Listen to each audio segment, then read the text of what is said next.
I feel like it's a lot better when it's in the front rack and you can actually use your legs to transfer that weight. Daniel says, I bet you have 2B, or 28 to 29 inch legs. Yeah, no idea, Daniel, man. Hattie says, either I have stiff hips and don't know too much rotation exercises other than pigeon pose, stretches, 90-90 switches. Hattie, if you have no hip internal rotation or external rotation and you're just generally tight, I don't think the best bet is to actually just start stretching. Static stretching, I've got a really bad relationship with static stretching. It is not good. It's probably the most ineffective way to get usable mobility. Notice I said mobility, not flexibility. Mobility is the ability to move through large ranges of motion.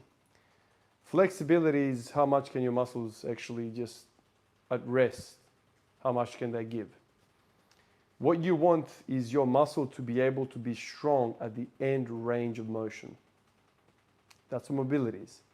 So something like this, what you see me doing here, this is a static stretch, right? But it's not, because it's a PNF stretch, right? So I'm stretching, but then I will contract the shit out of this in a second or two. And that's gonna be a lot more effective than just me sitting in this position aimlessly for an hour.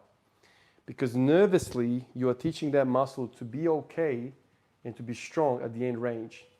And that is what allows you to get longer muscles. It kind of releases that, it releases the fascia, which kind of locks everything down. You know, in fact, our muscles are not very tight. It's the fascia around it that gives us that tight feeling. Muscles are like rubber bands, really. They can go a lot longer, but it's that fascia that locks us down. So this, in a way, is teaching the nervous system to say, no, the adductors are pretty happy in this position. Look, they can actually move and they've got strength in this really, really end range.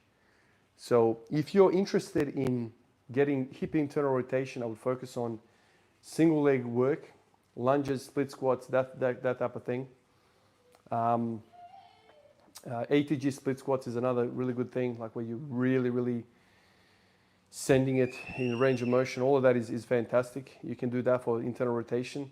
And for external rotation, it's a lot of bilateral work, like ATG squats. So my external rotation of the hip has always been good because I do ATG squats. So if you spend a lot of time bilateral with the bilateral exercises with huge ranges of motion, like ATG squats or deficit deadlifts, conventional deficit deadlifts, you're going to have plenty of external rotation. The internal rotation for most people is the one that's lagging behind, and that's usually the best way to get that is to just spend a lot of time with single leg work and actually move and flex those muscles through those ranges of motion. Don't just sit in a pigeon pose or a 90-90 stretch. That is very ineffective. I've had times where I've stretched like a madman for 2 hours, let's say tonight. The next morning I wake up, I'm tired as ever. What the hell was that? No progress.